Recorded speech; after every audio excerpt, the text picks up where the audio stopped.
కాలహాయ్ అంటూ కూడా ఇక్కడ చూడొచ్చు. అంటే మెట్రో రైల్ టేక్ ఓవర్లో మరో టెస్ట్. మెట్రో రుణానికి ప్రాసెసింగ్ ఫీజు ఉన్నట్టా లేనట్టా, ఫీజు చెల్లించామన్న సీఎం రేవంత్ రెడ్డి, లేదన్న ఐఆర్ఎఫ్సికి సంబంధించి మరి చెల్లించిన 84 కోట్ల రూపాయలు ఎక్కడికి పోయినాయి? కన్సల్టెన్సీ అడ్వైజరీ ఫ్రీ రూపంలో మరో 176 కోట్ల రూపాయలు. తీరా ఐఆర్ఎఫ్సికి సంబంధించి లోన్ రాకపోవడంపై భిన్నవాదనలు అయితే వస్తున్న పరిస్థితి కనబడుతుంది. ఇక్కడ కేంద్రం సూచనలు పాటించలేదు కాబట్టే లోన్ రాలేదు అంటూ ఇక్కడ కిషన్ రెడ్డికి సంబంధించిన స్టేట్మెంట్. రాజకీయ రచ్చతో సరిపెడుతున్న ముఖ్యమంత్రి రుణ ఒప్పందంలోని అంశాలపై అనేక అంశాలు కూడా తెర మీదికి, దాంతోపాటు అనుమానాలు కూడా వ్యక్తమవుతున్నాయంటూ కూడా చూస్తున్న పరిస్థితి అయితే ఇక్కడ కనబడుతుంది. సో దీంట్లో ప్రధానంగా కూడా మనం ఆలోచించాల్సిన విషయం ఏంటంటే, ఈ మెట్రోకు సంబంధించి ఈ టేక్ ఓవర్ విషయంలో కొన్ని అనుమానాలు ఉన్నాయి. ఒక్కొక్క అంశాన్ని కూడా చూద్దాం. హైదరాబాద్ మెట్రో టేక్ ఓవర్కు అవసరమైన 13,527 కోట్ల రుణానికి సంబంధించి మే 25న ఢిల్లీలోని ఒప్పంద పత్రాలు మార్చుకుంటున్న ఐఆర్ఎఫ్సి అధికారులు, దాంతోపాటు సిఎస్ రామకృష్ణారావు అంటూ కూడా ఇక్కడ మనం ఒక ఫోటోను అయితే చూస్తున్నాం. అయితే దీంట్లో ఏంటి, మెట్రో టేక్ ఓవర్లో ఇది తాజా twist. Indian railway finance corporation రుణం మంజూరుకు 84 కోట్లను ప్రాసెసింగ్ ఫీజు కింద చెల్లించామని ముఖ్యమంత్రి రేవంత్ రెడ్డి చెప్తున్నారు. కానీ ఐఆర్ఎఫ్సికి సంబంధించి మాత్రం జీరో ప్రాసెసింగ్ ఫీజు అని అధికారికంగా విడుదల చేసిన ప్రకటనతో తేటతెల్లమైపోయింది. మరి అలాంటి ఫీజేమీ లేదని కుండబద్దలు కొట్టింది. ఇంతకీ సీఎం చెల్లించామని చెప్తున్న 84 కోట్ల రూపాయలు ఎక్కడిపోయినాయి? పైగా ఐఆర్ఎఫ్సికి సంబంధించిన రుణం ఇతరత్ర అవసరాలకు గాను అడ్వైజరీగా వ్యవహరిస్తున్న ఐడిబిఐ క్యాపిటల్కు హైదరాబాద్ మెట్రో రైల్ లిమిటెడ్ 176 కోట్ల రూపాయలు చెల్లించినట్టుగా కూడా వార్తలు వస్తున్నాయి. మరి ఈ 176 కోట్ల రూపాయలు కూడా ఎక్కడికి వెళ్ళినాయి? ఇది రెండో ప్రశ్న. దాంతోపాటుగా ఐఆర్ఎఫ్సి నుంచి వస్తుందనుకున్న 13,527 కోట్ల రుణం కథ ఇక ఒడిసినట్టేనని ముఖ్యమంత్రి మాటలను బట్టి అర్థమవుతుంది. అటు 84 కోట్ల రూపాయలు పోగొట్టుకున్నామో తెలియక, ఇటు రాని రుణానికి 176 కోట్లు ఐడిబిఐకి అప్పగించి చివరికి సర్కార్ సాధించింది ఏంటి అంటే 260 కోట్ల రూపాయల ప్రజాధనానికి బాధ్యులు ఎవరు? ఇది అసలు ట్విస్ట్. అంటే ఈ 260 కోట్లకు సంబంధించి ఎక్కడికి పోయినాయి అంటే, రుణం వస్తుంది అంటూ కూడా ప్రభుత్వం చెప్పింది. మరి ముఖ్యమంత్రి గారేమో కిషన్ రెడ్డి వాదన, దాంతోపాటు ముఖ్యమంత్రి గారి వాదన చూసినప్పుడేమో అలాంటి రుణాలు ఏవీ లేదు అనేది ఇక్కడ చాలా స్పష్టంగా కూడా కనబడ్డది. సో 13,527 కోట్లకు సంబంధించిన రుణం రాలేదు. ఈ రుణానికి సంబంధించి ప్రభుత్వం ఏమని చెప్పింది, ఇక్కడ ఐఆర్ఎఫ్సికి సంబంధించి ఎలాంటి ఫీజులకు అంటే ప్రాసెసింగ్ ఫీజులు కానీ లేదా పెనాల్టీలు కానీ ఏమీ లేవని చెప్పింది. కానీ ప్రభుత్వం ఏమన్నది, ఈ ఐడిబిఐ నుంచి దాదాపుగా ఐడిబిఐకి 176 కోట్లను అప్పగించింది, ఇటు 84 కోట్లు అంటే 260 కోట్ల రూపాయల ప్రజాధనం ఎటుపోయింది? ఇక సమావేశం పెడితే వస్తా, కిషన్ రెడ్డి చొరవ తీసుకోవాలి, అశ్విని వైష్ణవ్తో సమావేశం ఏర్పాటు అంటూ కూడా ఇక్కడ చూస్తున్న పరిస్థితి అయితే కనబడుతుంది. ఇక దానితో పాటుగా సీఎం రేవంత్ వింత ప్రతిపాదన, కేంద్ర మంత్రి కిషన్ రెడ్డికి లేఖ అంటూ కూడా చూడొచ్చు. మెట్రో లోన్ ఆగడానికి రేవంతే కారణం. రుణాలపై కేంద్రం సూచనలకు ముఖ్యమంత్రి అంగీకరిస్తలేడు. టికెట్లు ప్రకటనల ఆదాయంతో రుణాలు చెల్లిస్తామన్నాడు కేంద్ర మంత్రి వెల్లడి అంటూ కూడా ప్రధానమైన అంశానికి సంబంధించి చూస్తున్నాం. మెట్రో లోన్ ఆగడానికి రేవంతే కారణం. రుణాలపై కేంద్రం సూచనలు ముఖ్యమంత్రి అంగీకరిస్తలేడు. ఆ టికెట్లు ప్రకటనల ఆదాయంతోనే రుణాలు చెల్లిస్తామంటున్నాడు అంటూ కూడా ప్రధానమైన అంశం కనబడుతుంది. సో ఏంది అంటే, రుణాలపై కేంద్రానికి సంబంధించిన సూచనలు మాత్రం ఎక్కడ ముఖ్యమంత్రి అయితే పట్టించుకుంటలేడు, దాన్ని యాక్సెప్ట్ కూడా చేస్తలేడు. అంటే టికెట్లు ప్రకటనల ఆదాయంతోనే రుణం చెల్లిస్తా అంటున్నాడు. ఆ రుణానికి సంబంధించి మరొక రకమైన బాండ్ అయితే ఏది పూర్తి స్థాయిలో ప్రభుత్వం ముందు పెడతలేడు అంటూ కూడా ఇక్కడ ఒక వాదన అయితే కనబడ్డది. అయితే దీంట్లో అనుమానాలకు సంబంధించి ఒక్కొక్కటి చూసే ప్రయత్నం చేద్దాం. రుణం విడుదలకు ప్రక్రియ అన్నీ పూర్తయి స్టాక్ ఎక్స్చేంజ్లకు సమాచారం కూడా ఇచ్చిన తర్వాత ఒక్కసారిగా ఐఆర్ఎఫ్సి లోన్ ఎందుకు ఆగింది? ఐఆర్ఎఫ్సికి సంబంధించి పూర్తి స్థాయిలో రుణానికి సంబంధించిన విడుదల ప్రక్రియ అన్నీ కూడా పూర్తయిపోయినాయి. స్టాక్ ఎక్స్చేంజ్కి కూడా సమాచారం పోయింది. అయినప్పటికీ రుణానికి సంబంధించి ఎందుకు ఆగిపోయింది? మొదటిది. రెండోది, రుణం మంజూరు ప్రాసెసింగ్ ఫీజు లేదని ఐఆర్ఎఫ్సి చెప్తుంటే డాక్యుమెంట్ల ఛార్జీలకే 84 కోట్లు చెల్లించినట్టుగా రాష్ట్ర ముఖ్యమంత్రి చెప్తున్నారు. మరి ఏది కరెక్టు?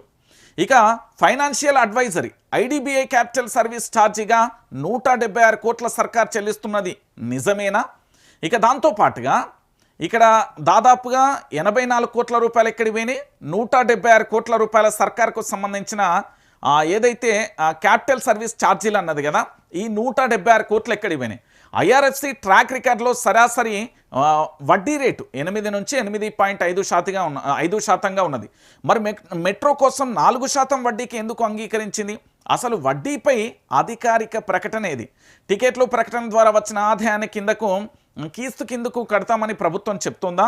కేంద్రం ఆర్బీఐ హామీలతో ప్రక్రియ పూర్తయిన రుణం రాకపోతే ఆర్బీఐకి ఫిర్యాదు చేయకుండా సీఎం రాజకీయ ఆరోపణలు దేనికి పరిమితమయ్యారేంటి అనేది మరో ప్రశ్న.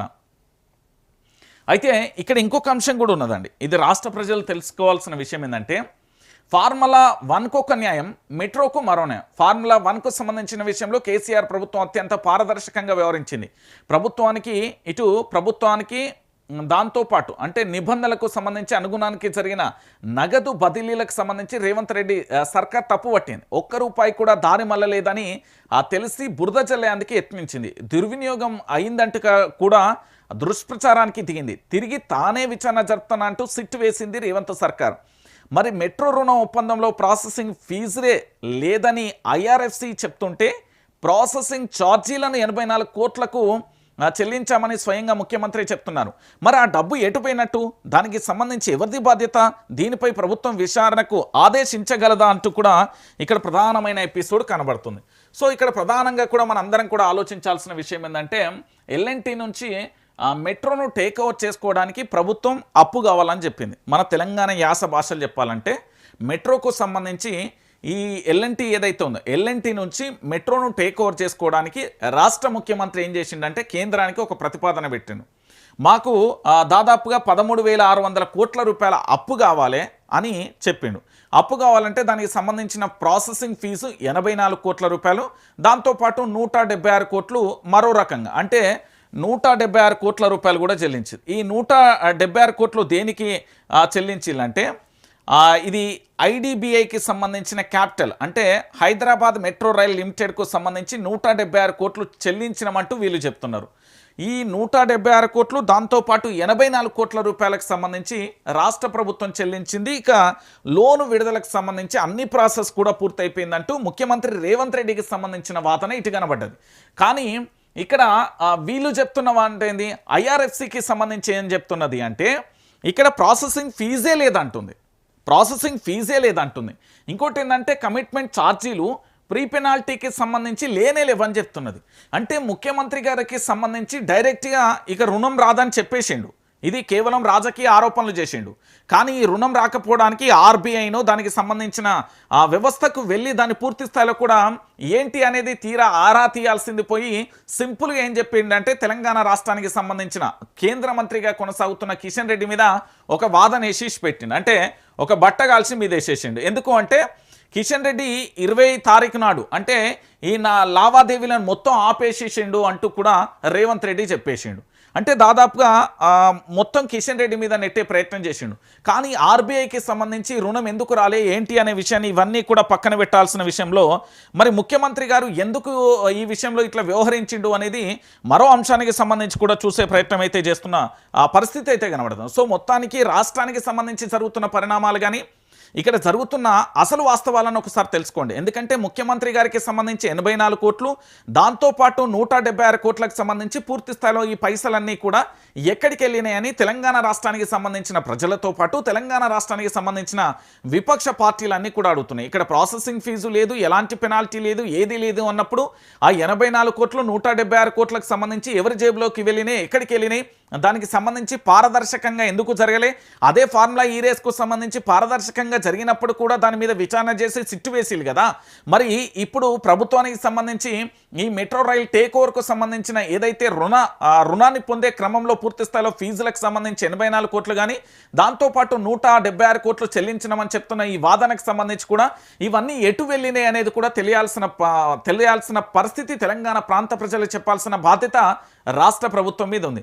మరి రాష్ట్ర ప్రభుత్వానికి సంబంధించిన అధికారులు ఎవరైనా మింగారా, లేకపోతే రాజకీయ నాయకులే మింగిల్లా, లేకపోతే ప్రభుత్వం దానిని పూర్తి స్థాయిలో మింగేసే ప్రయత్నం చేసిందా, లేకపోతే ఐఆర్ఎఫ్సి అని పేరు చెప్పి పూర్తి స్థాయిలో ఇటు 84 కోట్లు కానీ లేదా 175 కోట్లకు సంబంధించి అంటే వీటన్నింటిని కూడా 176 కోట్లకు సంబంధించి మింగే ప్రయత్నం చేసిందా, ఏం చేసింది అనేది ఇది తెలంగాణ ప్రాంతానికి సమాధానం చెప్పాలి అంటూ కూడా ఈ ప్రాంతానికి సంబంధించిన ప్రజలందరూ కూడా అడుగుతున్నారు. మరి దీనికి సమాధానం చెప్తుందా లేదా ఏం చేస్తుంది అనేది మనం కూడా వేచి చూడాలి. ఎందుకంటే రాష్ట్ర ప్రజలందరూ కూడా దయచేసి ఆలోచించాల్సిన విషయం ఏంటంటే, ఇక్కడ కేవలం మెట్రోకు సంబంధించి ఒక రుణం పొందడానికి ఆ రుణం విషయంలో ప్రాసెసింగ్ ఫీజు లేదు, ఎలాంటి పెనాల్టీ లేవు, దాంతోపాటు కమిట్మెంట్ ఛార్జీలు లేవు, దాంతోపాటు ప్రీ పేమెంట్కు సంబంధించిన పెనాల్టీ లేవంటూ చాలా స్పష్టంగా కూడా ఐఆర్ఎఫ్సికి సంబంధించి చెప్పింది. మరి చెప్పినప్పుడు రాష్ట్ర ముఖ్యమంత్రి సోమవారం రోజు సచివాలయంలో చెప్పిన మాటల్లో 84 కోట్లు కానీ 176 కోట్లు కట్టినా అని చెప్పినాం. మరి ఈ పైసలన్నీ ఎవరి జేబులోకి వెళ్ళినాయి? దాదాపుగా 200 పైచిలకండి, దాదాపుగా 260 కోట్ల ప్రజాధనం లూటీ అయిపోయింది. 260 కోట్ల రూపాయలకు సంబంధించిన ప్రజాధనం లూటీ అయిపోయింది. ఇది ఎవరి జేబులోకి వెళ్ళింది అనేది, ఈ ప్రజాధనానికి బాధ్యులు ఎవరు, ఈ 260 కోట్ల రూపాయలు ఎక్కడికి వెళ్ళినాయి అనేది ఇప్పుడు తెలంగాణ సమాజాన్ని పూర్తి స్థాయిలో ప్రశ్నిస్తున్న ప్రశ్న, తెలంగాణ సమాజం నుంచి వస్తున్న ప్రశ్న. ఇది ప్రభుత్వానికి సంబంధించి పూర్తి స్థాయిలో అడుగుతున్న ప్రశ్న. మరి ఏం చెప్తారు, ఎట్లుంటుంది అనేది మనం కూడా వేచి చూడాల్సిన పరిస్థితి కనబడుతుంది.